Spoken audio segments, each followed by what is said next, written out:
there a fine line between optimism and reality? Imagine that the ground you walk upon every single day is made out of concrete. It is rock solid and unchangeable. You don't wear shoes, even though the constant pounding makes your feet ache. You can't look at it without feeling miserable about the world in which you live. Despite all of this, however, you don't try to change it. You just accept it and move on with your day.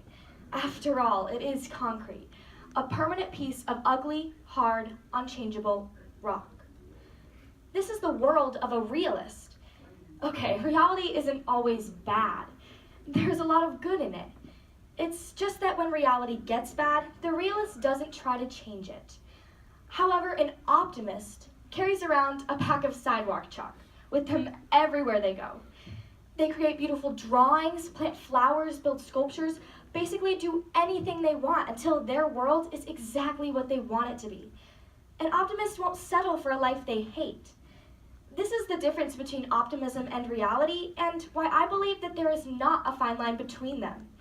Reality isn't always going to be cupcakes and rainbows, and the realist will see this, but they won't put the effort in to change it, while the optimist will see it and try to make it better.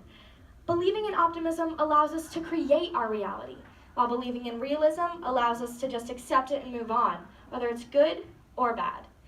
There is not a fine line between optimism and reality, because optimism can change your reality. So there is one day in American history that made the real world not look that great. September 11th, 2001.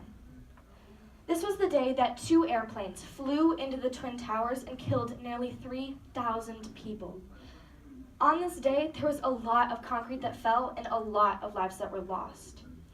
However, America did not let this day destroy their optimism.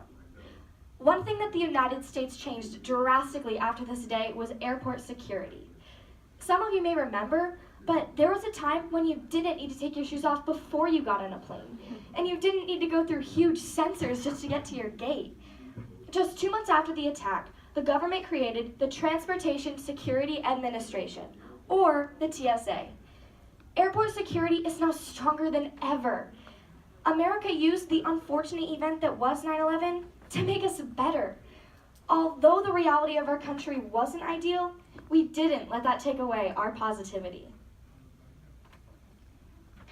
So because of 9/11, the site where the Twin Towers used to stand was obliterated. The beautiful concrete that made up the reality of the once magnificent World Trade Center was now in pieces. But remember what I said about creating something out of concrete to make it better than it was before? And that's exactly what we did. Instead of leaving the site in ruins, we cleaned the place up and created not only a beautiful memorial, but a new World Trade Center. Now, the site is a place to work and to remember those that lost their lives on that fateful day. But we wouldn't have this, though, if it weren't for optimism. There's no way we could have decorated our reality of broken concrete so beautifully if we hadn't had the hope that it could one day be restored to its original glory. With the help of optimism, we have rebuilt what was once one of the worst parts of our reality. Your reality can be changed by optimism, showing that there is not a fine line between them. The bottom line is, it is 2019. The amount of problems in this world is overwhelming, and it isn't supposed to make us feel good. Yes, racism is still around today, and terrorism hasn't stopped, and neither has bullying, genocide, mental illness, or a lot of different problems. The problems in this world are irrefutable, but it is proof that we have never needed optimism more than we do now.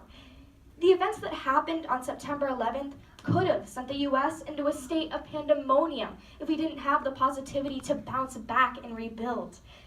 Optimism can make your life better than you could ever imagine it being, so we can't take it for granted.